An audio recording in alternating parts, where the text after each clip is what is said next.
8:15க்கு வந்தாங்கன்னா அவங்களுக்கு சாப்பாடு எல்லாம் போட்டு கொடுத்துட்டு நானுமே ப்ரேயருக்கு போய் உட்காந்துருவேன். அப்புறம் அவங்க டைரி மில்க் எங்கள் மச்சான் வாங்கி கொடுத்து விட்டாரு.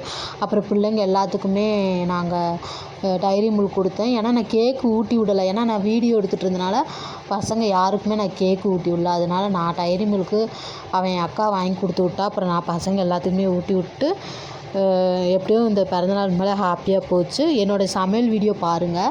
ஒரு கடாய் வச்சு எண்ணெய் ஊற்றி கொஞ்சம் வெங்காயம், புதினா, கொத்தமல்லி தழை இதெல்லாம் போட்டு கொஞ்சம் இஞ்சி பூண்டு பேஸ்ட் ஒரு 2 ஸ்பூன் அளவுக்கு போட்டு நம்ம நல்லா வதக்கி விட்டுக்கலாம். வதக்கி விட்டதுக்கப்புறம் நம்ம என்ன செய்யணும்னா ஒரு 2 ஸ்பூன் அளவுக்கு தக்காளி பழம் அதையும் நல்லா நறுக்கி அதோடு போட்டு அந்த தக்காளி நல்லா மசியணும். நல்லா அந்த தக்காளி வந்து தோல் உறிஞ்சி வந்தால் மட்டும்தான் அந்த இதிலேருந்து அந்த மசால் பிரிஞ்சு வந்தால் தான் அந்த கறித்தண்ணி வந்து நல்லா டேஸ்ட்டாக இருக்கும். இந்த மாதிரி நீங்களுமே ட்ரை பண்ணுங்கள். ஏன்னா இந்த மாதிரி செய்கிறப்ப குழந்தைகளுக்கு இதோடைய தண்ணி கொடுத்தா நல்லா வந்து ஹெல்த்ஃபுல்லாக இருக்கும். குழந்தைகளுக்கு வந்து இந்த மூட்டு வலி, கை வலி, உடம்பு வலி, சளி, காய்ச்சல் இதெல்லாம் கொஞ்சம் நல்லாயிருக்கும் இந்த சூப்பு தண்ணிக்கு. அப்புறம் நானுமே ஒரு கிலோ கறி எடுத்துகிட்டு வந்து தனியாக கறியை வேக வச்சிட்டேன்.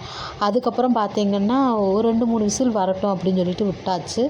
அதுக்கப்புறம் ஒரு பாத்திரம் வச்சு நான் வந்து கொஞ்சம் எண்ணெய், கருவேப்பிலை, கொத்தமல்லி தழை இதெல்லாமே போட்டு வதக்கி விட்டாச்சு. வதக்கி விட்டதுக்கப்புறம் நான் வந்து தனியாக மசால் வந்து தனியாக வதக்கி விட்ருவேன். ஏன்னா வெங்காயம், தக்காளி, மிளகு, சீரகம், பட்டை, ஏலக்காய் எல்லாம் போட்டு நல்லா எண்ணெயிலே வதக்கி அதை நான் தனியாக ஆற வச்சுருவேன். அதுக்கப்புறம் தேங்காய், புளி இது 2 மட்டும் தனியாக ஆட்டிடுவேன். ஏன்னா அப்போ தான் நம்ம மிக்சியில் எல்லாம் ஒன்றா போடுறப்ப தேங்காய் வந்து முழுசாக இருக்காதுன்னா அதையும் தனியாக ஆட்டி வச்சுட்டு ஒரு கடாய் வச்சு இதெல்லாமே வதக்கி விட்டு இப்போ நான் போடுற ஐட்டம் எல்லாமே வதக்கி விட்டு என்னுடைய மசாலா அதோடு தூக்கி நான் கொட்டி அது இந்த கறி விசில் வர்றப்போ இந்த குழம்பு கொதிக்கிறப்ப கரெக்டாக இருக்கும்.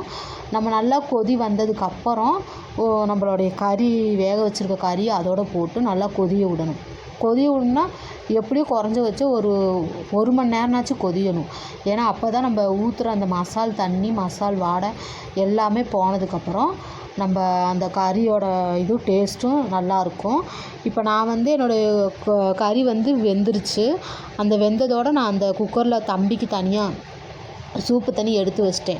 ஏன்னா அவனுக்கு பிறந்த நாள் இல்லையா, அதனால அவனுக்கு அளவாக நாங்கள் மட்டன் வாங்கிட்டு வர சொல்லி நாங்கள் அப்படியே எங்களுக்கு குழம்பு வச்சு பையலுக்கு கிரேவி தண்ணி எடுத்துட்டோம். அப்போ மசால் வாடையுமே போயிடுச்சு. இப்போ அதோடு நான் அந்த வேக வச்சுருக்க கறி இருக்குல்ல அதையும் 2 ஒன்றா மிக்ஸ் பண்ணி நல்லா ஒரு மணி நேரம் நல்லா கொதியணும். ஏன்னா நம்ம அந்த கறியில் இருக்க தண்ணியும் நம்ம மசாலில் இருக்க தண்ணியுமே நல்லா சுண்டுனா தான் இந்த குழம்பு வந்து நல்லா டேஸ்ட்டாக இருக்கும். இந்த மாதிரி நீங்கள் எல்லாருமே ட்ரை பண்ணி பாருங்கள். நம்ம டக்குன்னு குழம்பு வச்சிடலாம். ஏன்னா தனியாக வேக வச்சு அதுக்கப்புறம் மசாலாட்டி குழம்பு வைக்கிறதுக்கு இந்த மாதிரி நீங்கள் ட்ரை பண்ணுங்கள்.